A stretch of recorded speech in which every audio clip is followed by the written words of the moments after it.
मैं आपके लिए फिर से एक वीडियो लेकर आई हूँ। और हम जो पढ़ रहे थे भारतीय प्रजातंत्र की कार्य प्रणाली, ये बड़ा चैप्टर है तो ज़्यादा इसके भाग बनेंगे, तो इसीलिए इसके शासन के अंग में हमने पढ़ा व्यवस्थापिका, कार्यपालिका, और आज हम लेकर आए हैं न्यायपालिका। तो भारत की जो न्यायपालिका है वो स्वतंत्र न्यायपालिका है। भारतीय संविधान में इसे पूर्णतः स्वतंत्र और निष्पक्ष रखने का प्रयास किया गया है। तो इसी के तहत हम देखते हैं कि भारतीय जो न्यायपालिका है उसकी क्या क्या विशेषताएं हैं। तो सबसे पहले जो न्यायपालिका है भारत की, वो भारत में एकीकृत न्याय प्रणाली है। अर्थात ऐसा नहीं है कि राज्यों की अपनी एक न्याय प्रणाली है और केंद्र की अपनी न्याय प्रणाली है। हमारे यहाँ जो चैनल है वो है जिला न्यायालय, उच्च न्यायालय और सुप्रीम कोर्ट यानी सर्वोच्च न्यायालय। तो इस तरह से अंतिम जो न्यायालय होता है, जो सबसे ऊपर होता है, वो सर्वोच्च न्यायालय होता है। राज्यों में उच्च न्यायालय पूरे राज्य के अंतर्गत सबसे उच्च होते हैं, और जिले की जो अपील है, जिले के जो न्यायालय है उसके अगेंस्ट में हाई कोर्ट में अपील कर सकते हैं। और हाई कोर्ट में जो कुछ लगता है कि हम सेटिस्फाई नहीं है, निर्णय ठीक नहीं हुआ, तो सुप्रीम कोर्ट में जो है हम जो है अपील कर सकते हैं। तो इस तरह से अंतिम और सर्वोच्च जो न्यायालय है वो सुप्रीम कोर्ट ही सर्वोच्च न्यायालय है। दिल्ली में स्थित है ये, और इसका जो मेन सर्वोच्च न्यायालय हमारा जो मुख्यालय है जो वो दिल्ली में है। और सभी राज्यों में या वो है सर्वोच्च वो उच्च न्यायालय है। लेकिन कहीं कहीं ऐसा होता है, कुछ राज्य नए बनते हैं तो कई बार 2 राज्यों का एक या 3 राज्यों का एक भी मुख्यालय होता है। पहले जो थे करीब भारत में बहुत कम 18 न्यायालय थे, उच्च न्यायालय थे, फिर उसके बाद 21 हुए। वर्तमान में जो है 25 उच्च न्यायालय हैं और 1 सर्वोच्च न्यायालय है। ठीक है, तो हम बात करते हैं सर्वोच्च न्यायालय के संगठन की, कैसे कैसे उसका संगठन है। तो पहला है न्यायाधीशों की संख्या। संख्या कितनी है? तो वर्तमान में न्यायाधीशों की संख्या 33 अन्य न्यायाधीश और 1 मुख्य न्यायाधीश सहित 34 टोटल न्यायाधीश हैं। ठीक है, और अनुच्छेद 124(1) के तहत ये कभी भी संविधान में संशोधन करके इनकी संख्या जो है वो बदली जा सकती है। पहले भी बदली गई है, इससे पहले करीब 10-15 साल पहले 31 + 1 था, नहीं 30 + 1 था, कुल 31 जो है न्यायाधीश होते थे सर्वोच्च न्यायालय में। वर्तमान में 34 न्यायाधीश हैं। ठीक है, अगला है न्यायाधीशों की नियुक्ति। तो नियुक्ति कौन करता है? ये राष्ट्रपति करता है, मुख्य न्यायाधीश की राष्ट्रपति करता है, और अन्य न्यायाधीशों की मुख्य न्यायाधीश की सलाह पर, परामर्श पर राष्ट्रपति ही करता है। सर्वोच्च न्यायालय के सभी न्यायाधीशों की नियुक्ति राष्ट्रपति द्वारा की जाती है। ठीक है, अब योग्यता में देखें तो योग्यता क्या क्या है कि वह भारत का नागरिक होना चाहिए। ठीक, उच्च न्यायालय में, किसी उच्च न्यायालय में या 2 से अधिक न्यायालयों में वो है 5 वर्ष तक उसने जो है न्यायाधीश रहा हो या फिर अधिवक्ता के रूप में काम किया हो। ठीक, उसके अलावा और क्या खूबी होनी चाहिए उसमें? वो विधि, राष्ट्रपति की नजर में वो एक योग्य विधि का ज्ञान रखने वाला व्यक्ति होना चाहिए, यानी विधिवेत्ता होना चाहिए राष्ट्रपति की नजर में। ठीक है, अगला है न्यायाधीशों का कार्यकाल और महाभियोग। तो राष्ट्रपति ये जो मुख्य सारे न्यायाधीश हैं ये 65 वर्ष की आयु तक अपने पद पर बने रख सकते हैं। वैसे तो 6 वर्ष या 65 वर्ष, जो भी पहले हो जाए, या तो 6 वर्ष का कार्यकाल ये पूरा कर लें तब ये रिटायर हो जाते हैं, या फिर 65 वर्ष होने पर ये रिटायर हो जाते हैं। उससे पहले भी ये अपना त्यागपत्र दे सकते हैं और इनको महाभियोग के द्वारा भी हटाया जा सकता है। तो संसद जो है अपने दोनों सदनों के में एक ही सत्र में 2/3 बहुमत से अगर ऐसा प्रस्ताव पारित कर देती है कि राष्ट्रपति जो न्यायाधीश है उसके ऊपर कदाचार, भ्रष्टाचार या अन्य कोई गंभीर आरोप अगर लगता है और वो सिद्ध हो जाता है, तो महाभियोग के द्वारा इनको समय से पहले भी हटाया जा सकता है। अब है वेतन और भत्ते। तो वेतन एवं पेंशन, वेतन, भत्ते और पेंशन, इनका निर्धारण संसद द्वारा किया जाता है। संसद कानून बनाकर इनके वेतन, भत्ते, पेंशन निश्चित कर सकती है, और इनको बहुत सारे लाभकारी ग्रेच्युटी है, पेंशन है, भत्ता है, ये सब कुछ मिलता है, क्योंकि इनके साथ कुछ निर्बाधताएं भी हैं, तो इनके उच्च वेतन भी इनके लिए प्रदान किया जाता है। अगला है उन्मुक्तियां।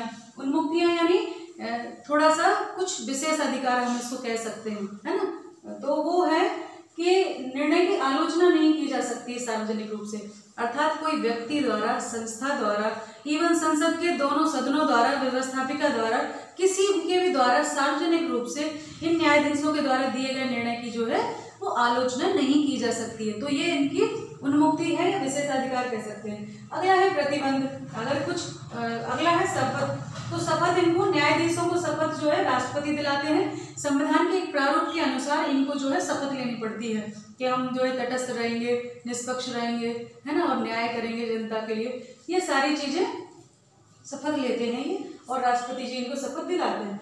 अगला है प्रतिबंध। अगर कुछ हमें विशेषाधिकार मिले हैं, उन्मुक्तियां मिली हैं, तो कुछ प्रतिबंध भी लगाना आवश्यक है। और इनके ऊपर ये प्रतिबंध है कि जब भी सर्वोच्च न्यायालय के न्यायाधीश सेवानिवृत्त होते हैं, तो उसके पश्चात ये कभी भी किसी भी भारत के किसी भी न्यायालय में, इवन सर्वोच्च न्यायालय सहित अन्य किसी भी न्यायालय में ये वकालत नहीं कर सकते हैं। और ऐसा प्रावधान इसलिए किया गया है कहीं ना कहीं, चूंकि ये उस पद पर पहुंच गए सर्वोच्च न्यायालय के मुख्य न्यायाधीश या मुख्य न्यायाधीश के पद पर, उसके बाद कुछ बचता नहीं है। इनको सारी चीज़ों की कहीं ना कहीं पक्षपात होने का या इनका प्रभाव ज़्यादा होने का खतरा रहता है, और जो न्याय है वो प्रभावित होने का खतरा रहता है, इसीलिए शायद इनके ऊपर ये प्रतिबंध लगाए गए हैं।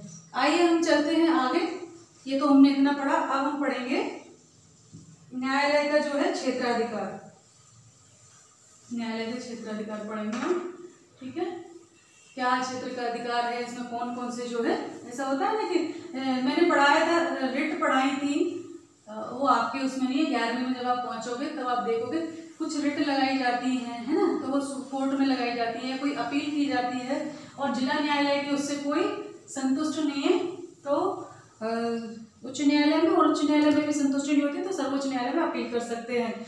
और कुछ रिट होती हैं कि जब कोई न्यायालय जो है अपने से ज़्यादा ऊंचे न्यायालय के अधिकारों का प्रयोग करते हैं, तो वो वहाँ से सुप्रीम कोर्ट या हाई कोर्ट उसको रोकता है और वो मामला अपने यहाँ मंगाता है। तो ये क्या है, वो कहते हैं कि आपका ये क्षेत्राधिकार नहीं है, आपने इस मामले की सुनवाई कैसे की। तो आखिर क्षेत्राधिकार होता क्या है वो हम जानते हैं, ठीक है। तो आइए चलते हैं क्षेत्राधिकार।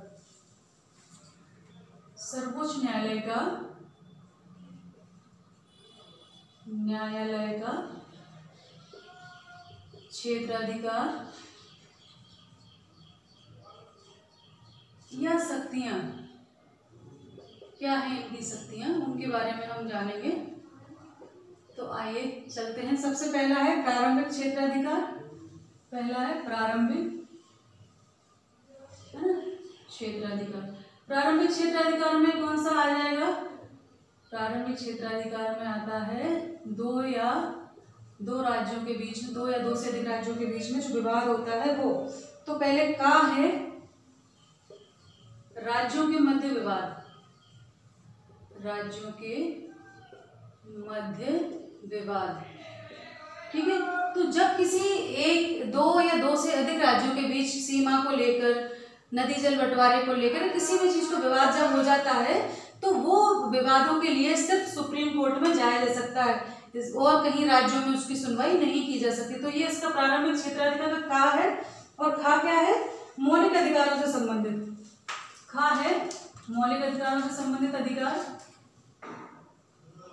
मौलिक अधिकारों से संबंधित, है ना, मौलिक अधिकारों से संबंधित। इसका अर्थ क्या हुआ? इसका अर्थ है कि जब कभी भी मौलिक अधिकारों का उल्लंघन होता है तो अनुच्छेद 32 के तहत सुप्रीम कोर्ट में अपील कर सकते हैं, है ना। तो पहला है राज्यों के मध्य विवाद, दूसरा है मौलिक अधिकारों से संबंधित जो विवाद है वो बाद केवल सुप्रीम कोर्ट में सुने जाएंगे अनुच्छेद 32 के तहत। हालांकि मौलिक अधिकारों की उसकी सुनवाई अनुच्छेद 226 के तहत हाई कोर्ट में भी होती है, पर मूलतः अनुच्छेद 32 के तहत जो है इसका ये प्रारंभिक क्षेत्राधिकार है, ठीक है। दूसरे तरीका क्या है? दूसरा है अपीलीय क्षेत्राधिकार, ठीक है, अपीलीय क्षेत्राधिकार, अपीलीय क्षेत्राधिकार। तो इसका अर्थ होता है कि जो सर्वोच्च न्यायालय है वो अंतिम अपीलीय अधिकार यहाँ पर है, अपीलीय अंतिम अपीलीय न्यायालय है ये, है ना, अंतिम अपीलीय न्यायालय। इसका क्या मतलब हुआ कि अगर जिला न्यायालय में हमको न्याय नहीं मिलता है तो हम हाई कोर्ट जा सकते हैं।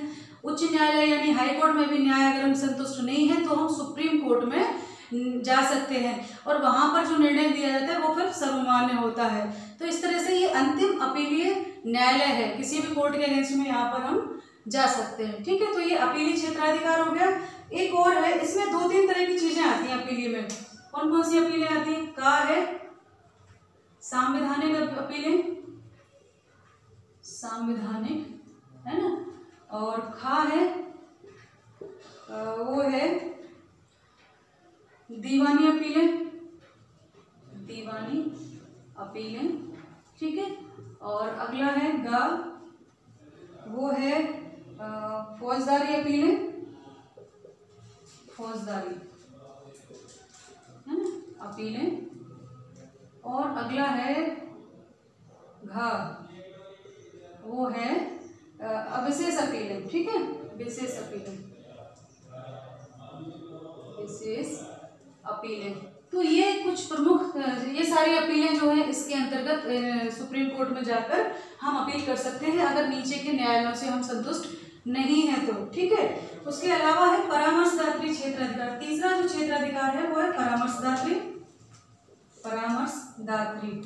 इसका क्या अर्थ हुआ?